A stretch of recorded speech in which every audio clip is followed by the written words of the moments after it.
Why, yes, I believe we shall. Oh, I got a live one here.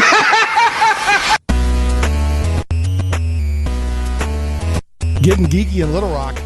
It's Shane Plays Geek Talk, a journey into the things we love. I'm your host, Shane Stacks. Thanks so much for listening, whether you're listening live at 1 p.m. Central in the Little Rock, Central Arkansas area, or in the case of my guest, 8 p.m.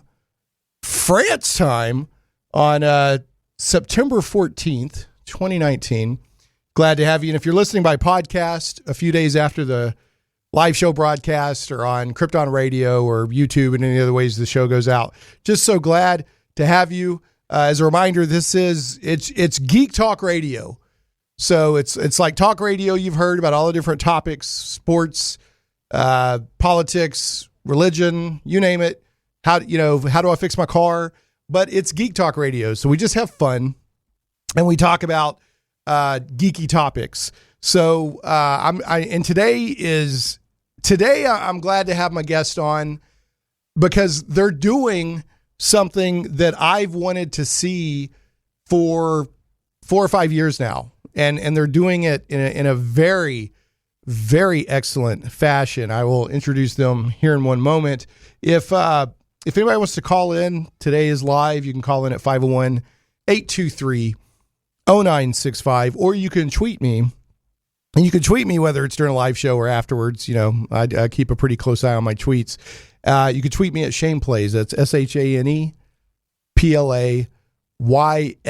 So today's guest and topic are a cool new computer role-playing game, a CRPG for those in the know. And as a lot of people know, I cover tabletop RPGs and computer role-playing games a lot. It's probably about 50% or more of the topic of this show, or the topics that I cover on this show. And this computer role-playing game I'm about to mention does a couple of interesting things. One of which is a lot of the people who are involved have a very strong tabletop background. And so the game is a computer role-playing game, but it has a strong tabletop role-playing game feel by design, which is right up in my wheelhouse. That's when I play a computer role-playing game, my main goal is I want to play a game that the main reason I'm playing it is because I want to play tabletop role-playing, but I don't have a group at that moment. So I want to play something that feels like that on the computer. That's my first love in computer role-playing games. And, Pool of Radiance and all that used to make me feel that way. So with no further ado, I want to introduce a couple of the team members from, and I might be saying it wrong, but I'm going to say Solasta, Crown of the Magister, and I have Emile and Xavier. So I want to, by Skype from France, it's 8 p.m. for them, so I really appreciate them making the time to come on the show. So just to let you guys introduce yourself. Emile, hopefully I'm saying your name right. Why don't you tell the listeners your name and what you do? And the company behind this is Tactical Adventures, if I remember correctly. So why don't you tell us a little bit about what you do? Yeah, sure. So you're pronouncing totally right. Okay. It's actually quite surprising because that's not a very American sounding name. Okay. I'm basically the lead community, so I usually handle all the discussion with the players, and I'm also in charge of the current Kickstarter campaign with everything that is going to either the strategy or the all the little physical goods we're creating, such as the tabletop role-playing book that we are creating on top of the actual game, as well as the Solasta Adventure Box, which is pretty much like an RPG starter set with dice and character sheets and a small adventure. Plus, we have like a couple of standees and a battle mat so that players can just buy the box and jump into the game right in if they actually want to play tabletop. Okay. See, I didn't even realize that I knew that there was a resource for tabletop playing connected to this game, but I didn't realize you were doing a starter set with dice and everything. So that's really cool. All right, and then Xavier, I hope I'm saying Xavier right. Why don't you, I think you're one of the developers on the team. Why don't you introduce yourself and tell everyone what you do? Yeah, okay. So the name is Xavier. I know it's almost impossible for you to say correctly, so Okay. no problem. I'm used to it. Okay. Yeah, I'm the gameplay director on the game. So basically, I'm the one trying to make the rules work on a computer from the existing paper rules. And as we are a small team, I'm also working with the writers to make the story really in line with the game system, and some level design too. Oh, okay. Well, excellent. So I'm actually really interested to talk to you then. You're the perfect dev to be on this program because it always fascinates me how hard is it to convert a mathematical game engine and a set of rules that is intended to allow for open-ended imaginative gameplay to a computer game, which has limited, by default, you can't allow for absolutely everything. So how hard is that? Well, some of the parts are easy and some are incredibly hard. For instance, just what you said. I mean, when it's about rolling a dice and measuring the result to a table, a computer does that very easily. But if you have a game where you can, like us, like fly, that means your players can bring their characters everywhere in the world. So they can go in all the places you don't want them to go. They'll try to go outside the levels, and you have to find a way to make that forbidden, but still enjoyable. And we have tons of spells like that, spells that modify, you can transform walls into mud or things like that. Again, if you want to put that in a video game, it's crazy. Right. So that's where the hard choices come. Sometimes we have to say, okay, we won't have this. There is no reasonable way to make that into a game system. But for most of the part, it's really fun trying to find a way to convey the system into something that works and that still keeps the original intention of the rules. Right. So when a decision has to be made, because it sounds like you're the keeper of the rules, like making sure the rules make it into the game. Yeah. Are you the final decider, or do you make recommendations and then you have, different people give their input, or is that final decision with you? Yeah, that's one of the good things in this company. Since we're not too many, I am the one who has to make the first proposal. Then I am asking everybody to give their feedbacks, and that means really everybody. Mm-hmm. I'm trying to integrate the things that I think are relevant. And in the end, there is only one person who can really say no to me, and that's our boss, Mathieu. Mm-hmm. Because it's his company, it's his project, his dream, his vision. So in the end, if he really doesn't like something, I won't go against him, but Sure. He has a lot of confidence in me. And so far, it's mostly working very well. Now, one thing that is really great. Sorry, I'm cutting you there. No, go ahead. It's just that tactical adventure. I don't know if you know it. We're approximately like 15 to 20 people maximum, and that means that the way we're working is very much open as to giving feedback on a day-to-day basis. We're not just like, okay, we guys are working in marketing, you guys are working like development, and so we like don't communicate. Like for example, like Xavier said, a lot of us are actually pen and paper players. So whenever he actually has the design of a new like system, and he goes and he actually sends a mail to the entire team, we actually go through it and we're like, okay, so how does it actually feel on table? And is this actual new system that is on computer making sense? As in, does it feel good for a player? And Xavier also has like a lot of focus of, can we actually do it? Because like for us, a lot of things, like for me, I also don't know. Like sometimes I will be like, can we actually, try to do it like this? And it actually just doesn't work. It just cannot work on a computer.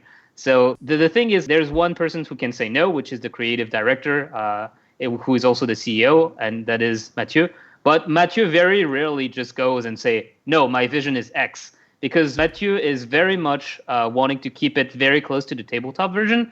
and Xavier already made sure that it's very, very close to tabletop. Excellent. So the only there might be some small differences when we have to adapt some of the things that, like you said, like not everything can be translated one-to-one. And one of the examples we had in one of the article earlier that you wrote was that, for example, it's the dark vision issue, where if you played a lot of tabletop D&D, you know that dark vision is very, very strong on tabletop, and it's even stronger on computer because it's automated. You see, like, the bonus are given automatically. It's not just, the dungeon master remembers that there's like people with dark vision, people without dark vision. Here it's like all the time, right? So that means that we need sometimes to adapt to the computer version, and that is when there is most discussions happening between Xavier, Mathieu, and the rest of the team. Okay, well, one of the reasons that I even brought it up was probably the best example I can think of a company, and I'm not seeing this. You guys, I want to tell everyone, these guys have a demo. Go to Steam, search for, is it Solasta or Solasta? Solasta. I don't know. Like, how do you say that, Xavier?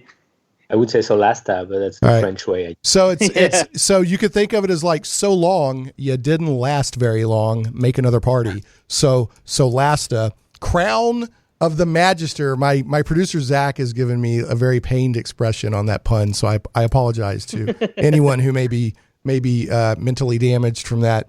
And I'm not seeing this. Go to Steam. They have a demo.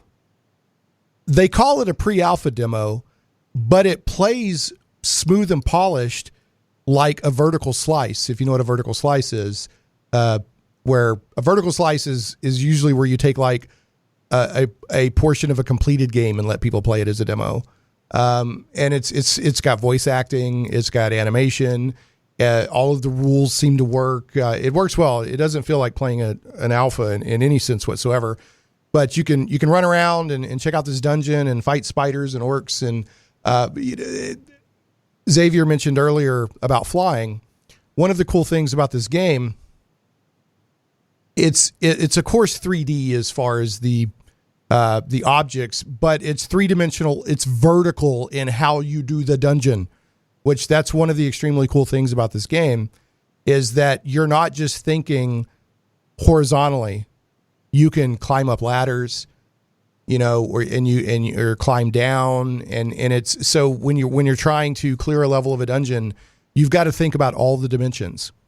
And that's where Xavier was talking about. You can literally fly up and around on somebody, but so can your enemies. And the first combat in the demo is there's some spiders, and the spiders are literally climbing down the wall, and it's not just a window dressing animation effect. The spiders on the wall, and that interacts with how the combat works.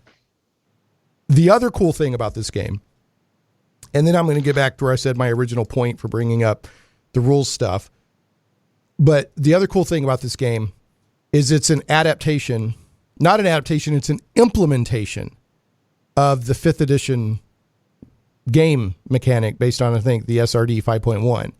Now, it's not D&D, I want to be very clear, because D&D there's a lore and there's an intellectual property and all kinds of other stuff out there, but it's an implementation of the 5th edition game system, which is the current version of tabletop D&D. And it's done really well. And I've been wanting that for a long time. The closest we've gotten to it is there was a game a few years ago called Sword Coast Legends, but they adapted 5th edition into more of an action RPG type system, where this appears to be a very, very faithful adaptation of the 5th edition rules, or implementation, or as much as they can, given, making an open-ended game on a computer. Now, taking it back to what I was talking about, the rules, and probably the most famous example that I can think of how hard it is to adapt and try to do everything. Say, if it's in the rules, we're going to put it in the computer game. I'm guessing Xavier and Emile, are both of you familiar with Troika's Temple of Elemental Evil? Yes. Okay. Yeah. So that's actually a really ambitious, cool game, but it shipped with a lot of bugs because they did as faithful of an implementation of the 3rd edition D&D rules. And there's so much math interacting when you try to do that, you're going to have bugs. So I actually salute Troika for what they did. And there's been patches and there's a Circle of 8 mod and all that stuff that fix a lot of stuff. But that's the kind of trouble you can get yourself into when you try to implement everything. So Xavier's got a very, very important job on his hands to review all these rules interactions. So, well, guys, we're going to talk more about Solasta, Crown of the Magister, talk about the Kickstarter, talk about your hopes and plans for the game. But first, I wanted to ask you, just on a personal level, what both of you, and I'll let Xavier go first, and then I'll let Emile go after that. Xavier, what's the first game you remember playing that you really fell in love with? And you're like, okay, games are going to be part of my life. Are you talking about video games? Or yeah. games? Well, no, either one, tabletop or video games. Yeah. Okay. Well, for the games, I think I've played tabletop games that were not RPGs very early, I guess, but that didn't really make an impression on me. I started my first tabletop RPG was the Black Eye. You know what that is? It's a German game. So that's where I started playing, and after that, I made my own RPG actually, and I was a game master with my friends for about 10 years on a game I created. And for the video games, I started with an Amstrad computer, so that's really old, and I played games like the first Elite, which was a space combat. Yeah, love that game. And I think that's the biggest memory from that time. There were other games, but this one was really incredible. Well, Elite was one of the first on the computer anyway. I played it on the Commodore 64. It felt open-ended. I mean, you could just keep traveling around and going to the stars and trading stuff, and you could go as long as you wanted with Elite. I always had to have my friend dock the ship for me, though. I was hard with that until you could get like the automatic docker. Oh yeah. But what was extraordinary, on that computer, it was 32K of memory. That's just ridiculous. Yeah, what they were able to do. And there was a whole universe because it was generated on a procedural seed. Yeah, millions of planets and all. Yeah, very cool game. Yeah, and as far as the Black Eye or the Dark Eye, it's coming over here a little bit now. I've seen some releases. I haven't played it, but what I know of it, if it was like the most popular fantasy RPG in Europe or Germany for like a long time. And if I remember right, is it Realms of Arcadia? The computer game was based on the Dark Eye rule set, if I remember right. Yeah, I think Blackguard also is based on that. Okay. So, all right. Well, Emile, how about you? What's the first game you remember, like, where you just, not like, oh, this is kind of fun, but like you kind of fell in love with it? Well, I'm quite younger than Xavier, so like my first experience with games was when I was like 3 or 4. It was the Game Gear from like my nanny who was playing it, and to be honest, like the moment where I really started playing computer games and realizing like it's almost like an addiction. Like I really wanted to play games, and I would pester my mom's colleagues who would actually have those old CD-ROMs that you could borrow from them. And I think the first one was an RPG called Silver that was in 3D, and where you could control like the mouse and like the type of attack with the mouse movement, which like I was maybe 6 or something. So it was extremely hard for me. I would die to like whatever kind of like bats or anything that would just go by, and it would be super hard. But it's pretty much like the game that just set me up and said, okay, I just want to play more of that type of games. As for tabletop, I started actually when I was like 13 or something with just some kind of like homebrew stuff. We were just drawing on our like notepad at the time because we were getting bored in school. And then soon after, I actually noticed like 3.5, like D&D, the books, and I started like buying those. And from there on, I just started playing, and it's just basically a never-ending story based on that. Oh, cool. Yeah, no, I think that 3rd edition 3.5 was a very strong edition of D&D, and it brought a lot of people into the game.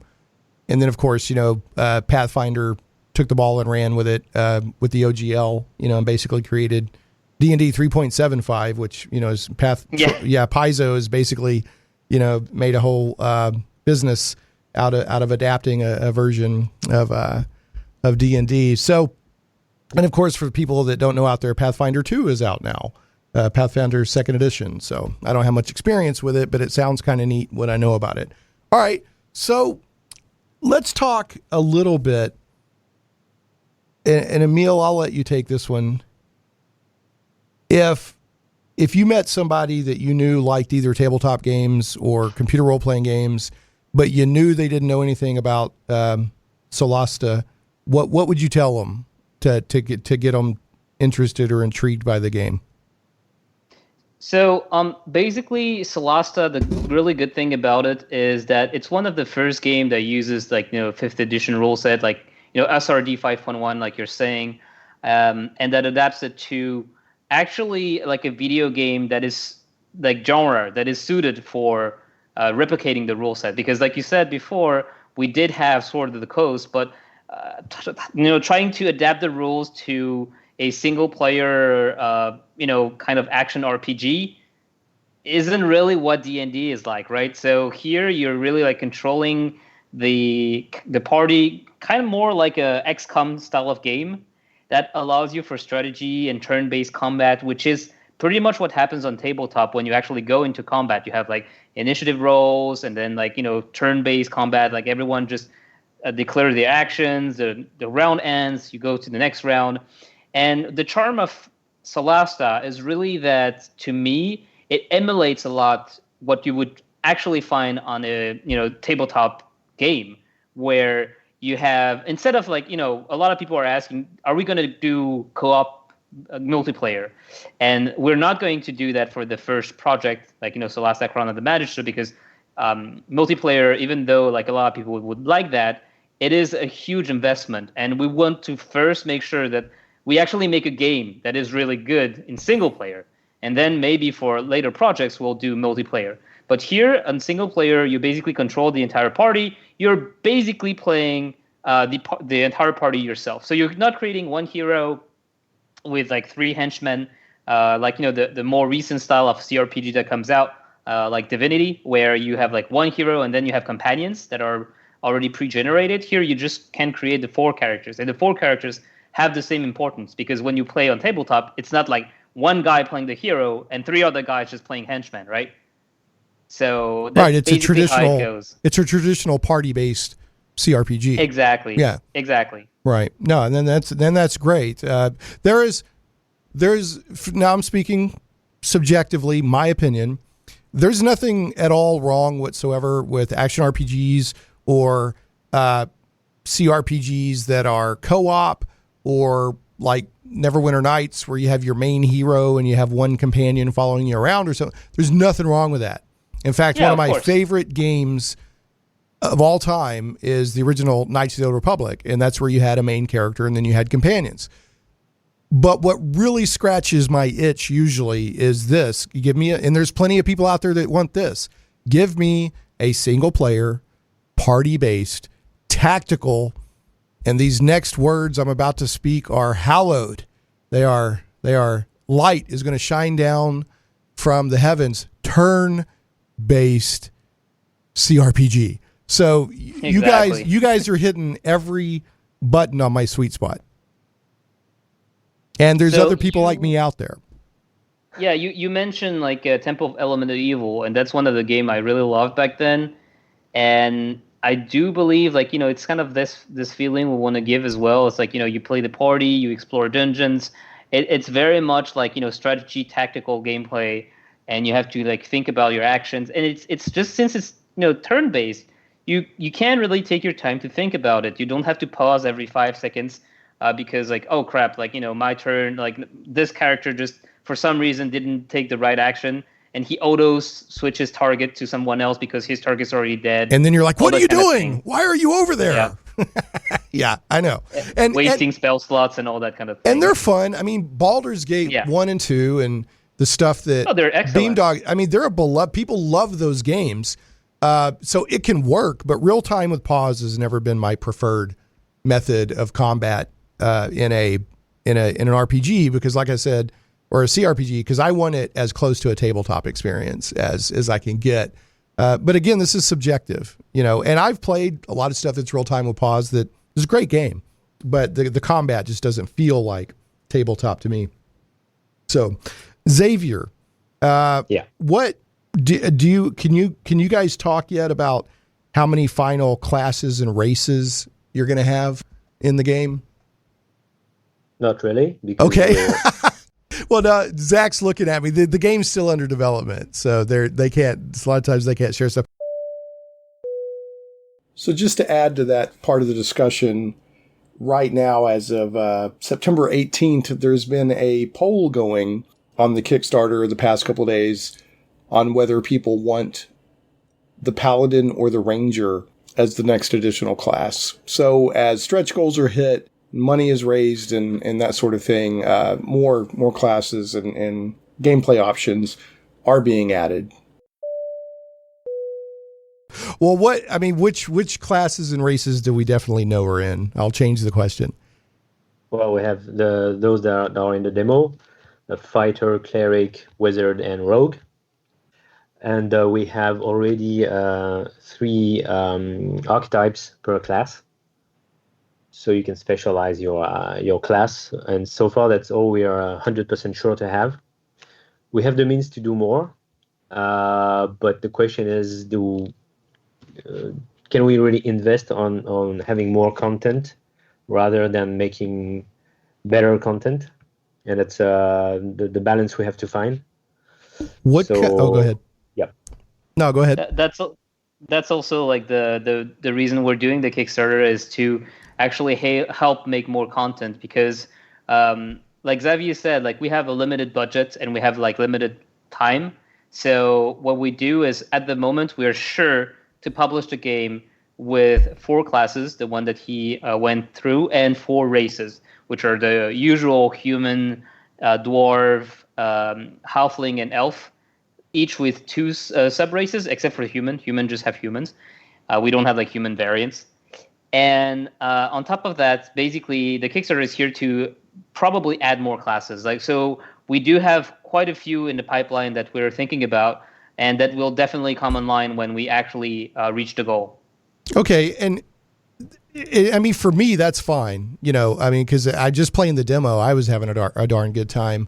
But going back to what Xavier was talking about, could you give us an example, one of the archetypes? Because I want to remind people that this is the 5th edition rule set, but it is not D&D. D&D is a copyrighted thing of its own. So you have the leeway to come up with different ways to flavor classes. So could you give us an example? I know, if I remember right, the rogue was like a dark weaver or something like that, and I'm just thinking off the top of my head. Could you give us an example of one of the archetypes? Yeah, sure. Well, the thing is, we in the rules we have, there is only 1 archetype per class. So we're using that one, and we wanted to add 2 of our own and make sure they would leverage everything that is specific to Solasta. And the Dark Weaver, for instance, he's a rogue, but he's specialized with everything vertical. So in the demo, he just has a small power that not everyone sees. He climbs much better than anyone else. And in the demo, there is not yet a system that allows you to try to climb very high and roll a die, and maybe fail. When that comes up, the Dark Weaver will be much better than others. And after that, he has powers to use verticality to his advantage, to deal more damage if he has the high ground, or surprise people and pull them to fall to their death, hopefully, and things like that. Okay. So that's one example. And another one, the fighter archetype, the Mountaineer, is also a fighter who is adapted to small areas for fighting. And something people noticed and thought it was a bug, I think it's not explained correctly enough in the game. This guy, he has an advantage when he has a shield and he has a wall in his back. He has a bonus to armor class. So that gives you a real tactical interest to place yourself close to a wall. And we're really trying to have stuff like that. Yeah, I noticed that icon when you get, so when you were moving a character or whatever, it would put a little shield or something next to a wall. Yeah. Now I interpreted that as like it was going to provide cover, but I'm guessing that is. No, that's it. Yeah. That's it. The Mountaineer has something on top of that. Okay. But there is a cover system which also comes from the rules. I think it's maybe a bit too weak as the rules describe it, because you get +2 to armor class behind cover, which is not bad, but it's not decisive. In other games like XCOM, when you're behind cover, it really makes a difference. That's one of the things we might be discussing with the fans, and maybe make it more powerful in Solasta, possibly. All right. Well, I want to remind people we're talking about Solasta, Crown of the Magister. It is on Kickstarter. It's Solasta. If you're listening to the show by podcast or on Krypton Radio or anything, I'll have it in the show notes. But as of today, September 14th, it goes through October 4th at 8 a.m. Central Time, which would be, 3 p.m. France time, I think, if I'm converting that right. And the goal is converting it into dollars. The goal is 200,000, and they're already at $126,000 with 19 days to go. So nothing's over till the lady sings, but you're on a great track. I know you're getting a lot of positive feedback. In fact, if I remember right, a couple of the critters from Critical Role featured your game in a stream a couple of nights ago, so that was really nice. I'm watching it just continually climb. I mean, I'm watching donations come in right now, and of course I donated the level because I want the tabletop goodies too. So I'm really excited about the whole thing. We're going to take a quick change of subject.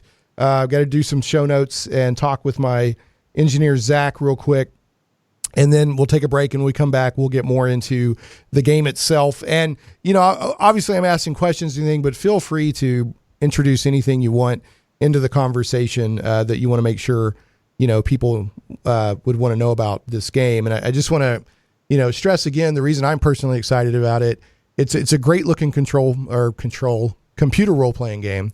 It's already super polished in the demo, which they're calling a pre-alpha demo, but it's super polished. It's what I'm seeing so far is it's a fantastic implementation of the 5th edition rule set. And it feels like a good, solid fantasy romp, which is I like. And it has these vertical dungeons. They're horizontal, but they're vertical too. And you really need to either play the demo or watch some gameplay to get what I'm talking about, because it adds a whole new, no pun intended, dimension to the tactics and the gameplay. But let me throw out some show notes here real quick, and then I'm gonna chat with my man Zach here, so that the head of my news team, Sal, it's not Sal, but his grandmother and her dog Muffin get upset with me when I don't chat with Zach. So we'll do that here in a second. Let's do that now. Zach, how the heck are you? I'm doing great. Okay. Well, as folks who listened last week remember, you possibly want to be a sports analyst. Mm-hmm. So I don't know if Emile and Xavier are into football or not. And I'm not talking about American football. I'm talking about footy. Yeah. All right. What we would barbarically call soccer. So here's your chance. And I never met anybody. I've lived in England and I spent a lot of time in Germany, and I've never met anybody who lived over there that didn't keep up with football. That's all I'm saying. Like, we don't understand how much people love football over in Europe. But do either of you guys, do y'all have a club you support? Yeah, kind of. I don't. Okay. Okay. I was trying to give Zach a chance to talk football.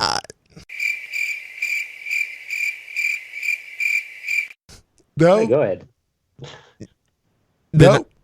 Okay, so there's no. All right, well that just went down like a lead balloon. Hey, if it doesn't almost go off the cliff, it's not Shane Plays. So all right, so neither of you, Emile or Zach, are football fans. That's fine. That's okay. I mean, I'm not either. I mean, sports ball to me is about the most boring thing. I'd rather watch paint dry, but a lot of people love it. So I try to give Zach a chance. Like I said, it depends on which football you're talking about. We're talking about football, the football that you actually kick with your foot. Why does American football, why do they call it football? I don't get it. Why does American baseball call it the World Series when it's only 2 teams from the U.S.? I don't get this. I don't understand. I'm trying to think globally here, Zach. So anyway, all right. I could talk you like your ears out on like esports and stuff, but like football or anything that is actually that doesn't work out for me. Okay, well, to try to salvage one small shred of something from this, do you ever watch like FIFA esports? Do they even have FIFA esports? I don't know. Probably.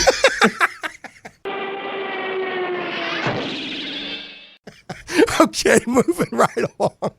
Zach, have you seen any good movies lately? I do play soccer games, like, but the other one, PES. Yeah, I don't even know.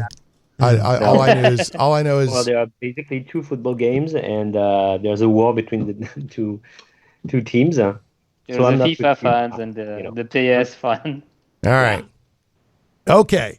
Well, we tried to bend it like Beckham, but all we did was break it. Goodness. So let's just move right on. Have you seen any good movies lately, Zach, in the past week? Over a week and a half ago, I saw It Chapter 2. What'd you think? I thought it was very good. Yeah, I still haven't seen It Chapter 1. Okay. But I love the book. Okay. See, I never read the book, so I only saw the movies, basically. Yeah. That's it. But It Chapter 2 was very good. Was it very good? Yes, it was. And It Chapter 2 is when they're adults. Exactly. Okay. Like so many years later. Because in the book, they keep going back and forth between the kids and the adults. In the movie, they do the same thing, sort of, basically. But it's most of the time it's when they are adults. My favorite character in the book was Ben.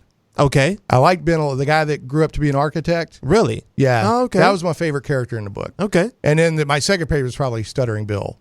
Oh.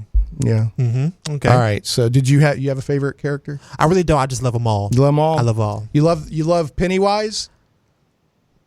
Well, I'm not going to say anything. All right. Have you, Emile or Xavier, have either of you guys seen either of the It movies? It's actually fun you mentioned that because our CEO actually wanted us to do like a team night out to watch It too. So we're probably going to watch it next week, right? Okay. Most people are afraid to go. People are afraid to go? All right. Well, I hate horror movies. Don't take your children. No spoilers, Zach. No spoilers. Yeah, don't take your kids to It. There's probably people like, oh, it's got a clown in it. And they take their kid. And then like 20 years later, the therapy bill. Oh, my God. The therapy bill. Like seeing kids being at Deadpool 2. I was like, what are you doing? Thinking? Speaking of the illustrious leader of Tactical Adventures, I was going to mention, and is it Matthew Gerard? Help me pronounce that. Well, it's Mathieu because it's French, so it's not Mathieu as like Matthieu, right? EEW. It's like Mathieu, which is for Americans. I don't know if there's like an equivalent. Well, it's like it's kind of like Mathieu, but whatever. Yeah, whatever. And is it Gerard? Is that the Girard? Okay, so he's got a lot of credit. Because he was with the studio that did Endless Space, and I think he's got another. And so the team has a lot of. I mean, this is not just some random whatever. You've got a strong leader with background in developing games, and then you've got a tight team there, people that love tabletop games and video games and all that, and it shows, like I said, in this pre-alpha. So. Yeah, and it's not only the leader. Like Mathieu, for example, he's not just with the guys that made Endless Space. Like he's literally the co-founder of Amplitude Studio. So he was there at the start on Endless Space 1, Endless Legend, Endless Space 2, and all that kind of thing. And other people like Xavier, for example, has I think, Xavier, you have like 20 years in the video game industry. Yeah. So Xavier was with Ubisoft for a long time, and I also went through Ubisoft, a couple of like smaller companies as well. But yeah, like most people here in the studio have 10 or 20 years in the video game industry already. So yeah, well, Mathieu kind of like headhunted us through people that he knew. Right, he worked his network. All right. Well, so you said you got a team of about 15, is that correct? Mm-hmm. Is it centralized, or are you sort of that new style of studio or team that's like people are all over the place and a lot of it's managed remotely? It's funny. Yeah, it's funny you should say that, because Xavier is like the only one who actually lived very far away, if I remember right, Xavier, so that he actually comes in like twice a week. But everyone else is basically on site, because we do value proximity and discussions. It's much faster. Okay. Yeah. Well, and the other exceptions are the writers, because like some of them, like Graham Davis, who is the one of the original author of Warhammer Roleplay. He's one of the writer, and he's obviously in the U.S. So he's not like in the office in Paris. And if I remember right, and then I got to get us over to a break, but if I remember right, Graham and somebody else approached this as a tabletop experience first, and then it was adapted. So the tabletop portion was fleshed out before the computer adaptation began. No. Okay. It was always like a computer project. Right, but I mean, it was like from what I'm reading the Kickstarter, if I remember right, like it was always intended to be a video game. But before the video game, as far as concepting the game, like a lot of the tabletop stuff was put into place first to make sure that it played like a tabletop game. Am I misunderstanding that? Xavier, do you have an insight on that? No, I think there's a misunderstanding. Oh, okay. All right. Fair enough. Actually, we asked Graham to help us after the project was launched. I see. What happened is we considered making when we decided to go with our own set of rules on top of the 5th edition.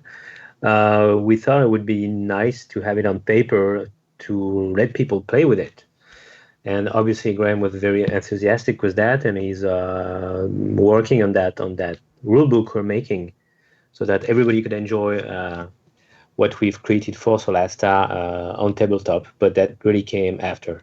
Okay. Yeah, so basically the tabletop edition is more a question of like, the lore is actually pretty cool. If you want to play on tabletop, we're going to make a book. I see. Okay. I think what I read that confused me, and I don't know how I did this takeaway, but we're all brain damaged in our own fun and unique ways. It says written by, I think, Antoine and Graham. Solasta is a fascinating high fantasy world with centuries of complex history and lore to explore. So for some reason in my brain, I extrapolated on that. But okay, well, I do got to get us to a break. And then when we come back, we'll have about 8 or 9 minutes for a few more minutes of discussion. And then that'll be a wrap, because radio goes so quick. Time is a predator that stalks us all our lives. And yes, I stole that from Star Trek Generations. Okay. Here we go. So some quick show notes. The show notes and links, if you're listening to the podcast or Krypton Radio or one of the other versions of the show after today, there will be show notes up at shaneplays.com. That's ShanePlays.com. Last week's episode is out there. That was a geek hodgepodge. That was just a mix of geek stuff where Zach and I chatted the hour away and had a lot of fun. I really enjoyed last week, Zach. Just sometimes it's fun just to chew the fat on a lot of geek stuff. Podcast does go out on the blog, iTunes, Google Play Music, Stitcher, Podbean, SoundCloud, YouTube, and more. And last but never, ever, ever least, Shane Plays is carried on Krypton Radio. KryptonRadio.com is sci-fi for your Wi-Fi. I also want to mention, since we're talking about a computer role-playing game, that if we do a 3rd edition, I'm sure Solasta will make it in. Matt Barton of Matt Chat and my book, Dungeons and Desktops, The History of Computer Role-Playing Game, 2nd edition, is out there. And right now, CRC Press has a sale on it with free standard shipping, so it's actually cheaper than Amazon. And it's a great book. The second edition was updated with 200 more pages of content and revisions. And we talk a lot about the Kickstarter era, the Kickstarter renaissance in computer role-playing games and all of that. So go check it out. That's Dungeons & Desktops, The History of a Computer Role-Playing Game, second edition. Take us to a break, Zach. Are you a fan of thrilling adventure, daring suspense, and just a touch of romance? Cursova has you covered. Since 2016, Cursova has been publishing the very best in contemporary fantasy and science fiction, retro pulp, and for you D&D gamers, Appendix N style fiction. Based in Little Rock, you can pick up their flagship magazine locally or at Michael Tierney's The Comic Book Store on Treasure Hill Road or Collector's Edition on JFK in North Little Rock. Swing by one of Michael's stores and pick up an issue or find them on Amazon. CIRSOVA, doesn't start with a K, it starts with a C. CIRSOVA, Cursova Magazine. Check them out today. And speaking of Michael Tierney's comic book shops, comic book lovers, head to Michael Tierney's local comic book stores for the newest books on the shelves, plus a fantastic selection of back issues. Visit the Comic Book Store on Treasure Hill Road in Little Rock and Collector's Edition on JFK Boulevard in North Little Rock. And don't forget to click on over to the wildstars.com. Michael Tierney knows comics. In addition to being in business for nearly 4 decades and publishing his own comic book series, The Wild Stars, for almost as long and still going, he has written multiple columns for comics magazines and is an Overstreet Price Guide advisor. Michael is also the author of the wildly successful, high-quality, 4-volume labor of love, the Edgar Rice Burroughs 100-Year Art Chronology. Remember, for all of your comic book needs with friendly service, make sure to visit the Comic Book Store and Treasure Hill Road in Little Rock, Collector's Edition on JFK Boulevard in North Little Rock, and thewildstars.com to learn more. Tell them Shane Plays sent you. And last, but never, ever, ever least, I want to go ahead and throw out some love to Game Goblins. Some goblins are your friends. Game Goblins is Central Arkansas's premier retailer of Magic the Gathering, Warhammer 40K, board games, card games, RPGs, miniatures, and hobby accessories. Call Game Goblins at 501-224-GAME or visit them online at gamegoblins.com. That's 501-224-GAME or gamegoblins.com. Conveniently located 1121 South Bowman, right on the corner of Bowman and Canis in West Little Rock, and staffed by friendly employees, Game Goblins has expanded their store size, and there's plenty of room for exciting inventory and tables for play space. You'll like that space because Game Goblins has gaming events every day of the week. For all of your gaming needs, I heartily recommend Game Goblins. Make sure to check out their customer loyalty program that rewards you based on your actual purchases. Game Goblins earns your business and keeps it. First-time customers, mention Shane Plays and receive $10 off your purchase of $50 or more. Tell them Shane Plays sent you. And folks, if you do visit any of my sponsors, please tell them that you hear about them on the show. That helps them know that their advertising money and the relationship we've built is time and money well spent. Shane Plays Radio is blessed to have sponsors, and we appreciate them very much. However, did you know that you can also support the show as an individual for as little as $1 an episode? Simply go to patreon.com/Shane Plays. Hey, welcome back to Shane Plays Geek Talk, a journey into the things we love. I'm your host, Shane Stacks. We got about 7 minutes roughly. Got to the break later than usual because there's some really good conversation with my guest from Tactical Adventures, Emile and Xavier, and they are working on a incredibly cool computer role-playing game, CRPG, that is turn-based, tactical, a party of 4 heroes, and it uses the 5th edition rule set via the SRD 5.1.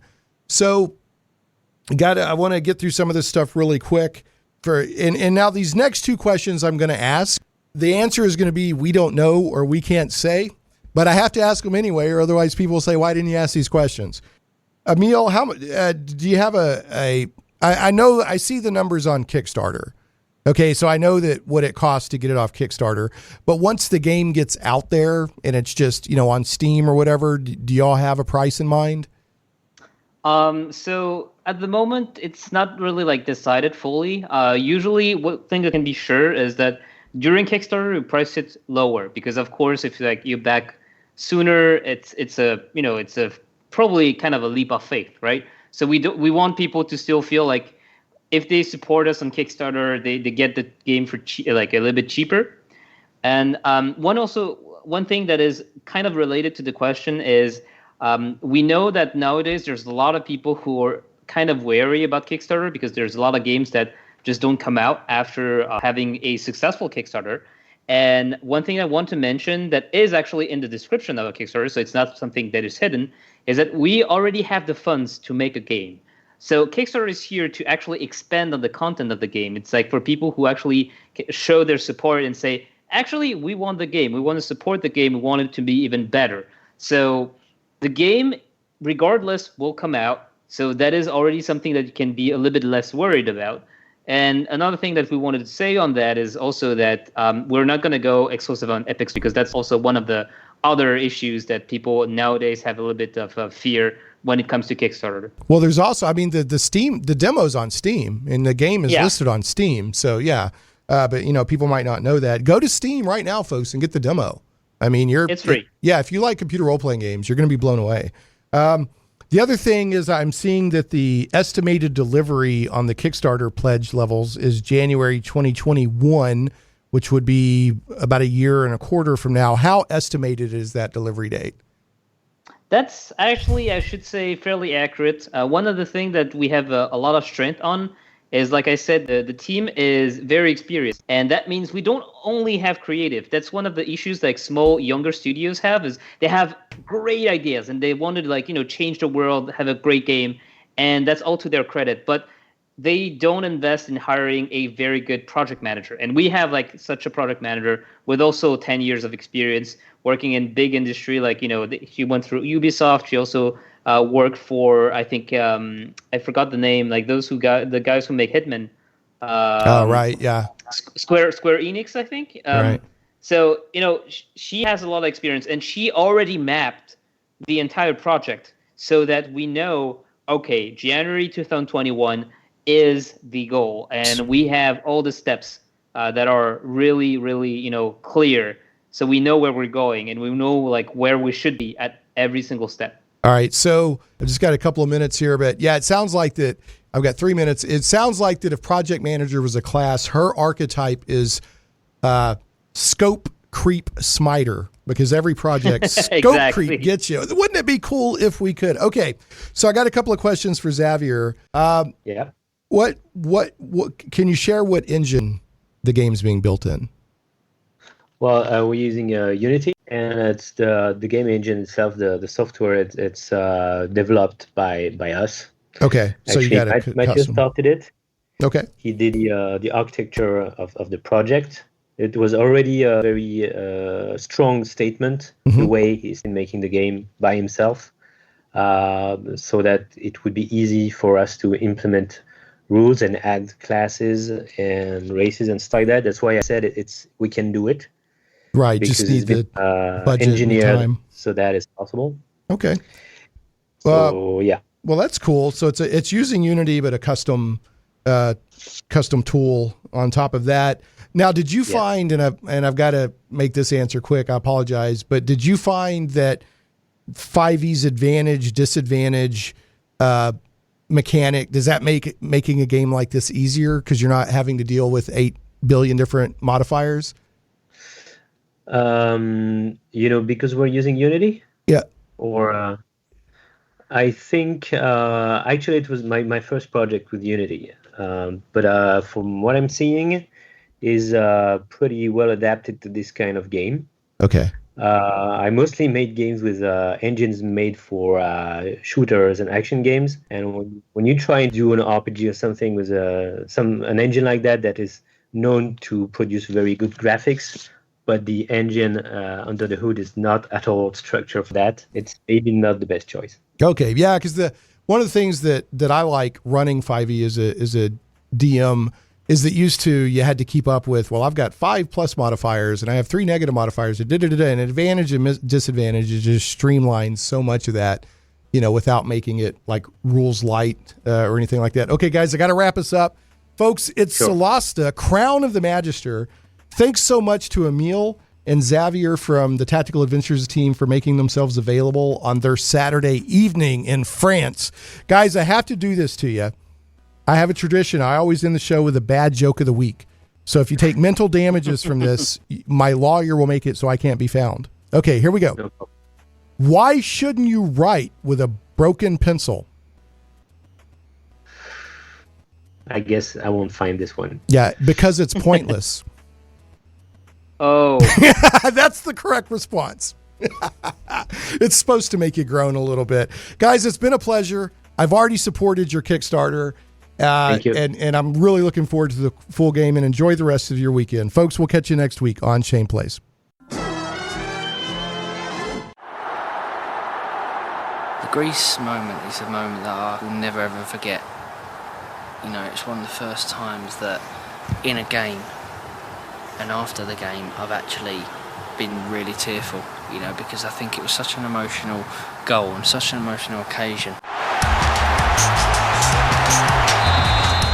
Beckham could raise the roof here with a goal. I don't believe it. David Beckham scores the goal to take England all the way to the World Cup finals.